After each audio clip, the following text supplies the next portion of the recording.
Dick Smith criticised the government's lack of a coherent population plan, pointing out that Australia admitted a record 518,000 migrants during the 2022 to 2023 financial year. This figure, he argued, exacerbates the country's housing affordability crisis and strains essential resources. He recalled a time under former Prime Minister John Howard when net immigration averaged 70,000 annually, a level Smith considers manageable and conducive to a better quality of life. He raised critical questions about the nation's carrying capacity. How many people can Australia support while ensuring access to housing, fresh water, food, and energy? Without a clear target or strategy, he warned, Australia risks spiralling into overcrowding and poverty. Australia's economic growth is currently lagging behind its population growth, leading to a per capita recession since early 2023. The economy expanded by just 1%, while population growth reached 2.3%. This disparity raises concerns about the long-term sustainability of current immigration policies. Smith also noted that high immigration disproportionately benefits corporations and wealthy individuals, while average Australians face declining living standards. He singled out property developers like Harry Triguboff, who advocate for increased immigration to drive profits. The entrepreneur warned that continued population growth could drastically alter Australia's lifestyle.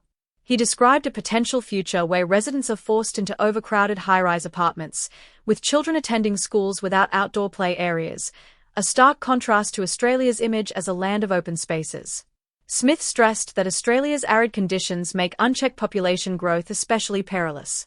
While he acknowledged the technical feasibility of accommodating 100 million people, he argued it would lead to widespread impoverishment and environmental degradation. The debate over immigration's impact on housing has been particularly heated. Smith asserted that population growth is a primary driver of soaring housing prices, as increased demand far outpaces supply. He proposed reducing immigration to 75,000 annually to stabilize the population at approximately 30 million, a level he believes is sustainable. During a televised debate, policy analyst Emily Dye countered Smith's claims, arguing that immigrants contribute significantly to the economy by creating jobs, starting businesses, and supporting the housing industry. Dye maintained that blaming immigrants for housing issues overlooks broader policy failures. Smith, however, insisted that the housing crisis is closely tied to population growth. He criticized decades of ineffective housing policies and the lack of workforce training to address skill shortages domestically. Drawing comparisons to Norway, Smith highlighted that its population of 5 million enjoys a higher GDP per capita despite relying on natural resource exports, much like Australia. He argued that a smaller, well-managed population could similarly enhance Australians' quality of life. Sustainable Population Australia, an advocacy group, has collected over 177,000 signatures for its Say No to a Big Australia campaign.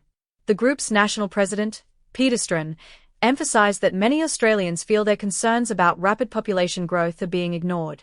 Issues such as rising living costs, traffic congestion, environmental degradation, and water scarcity dominate public discourse.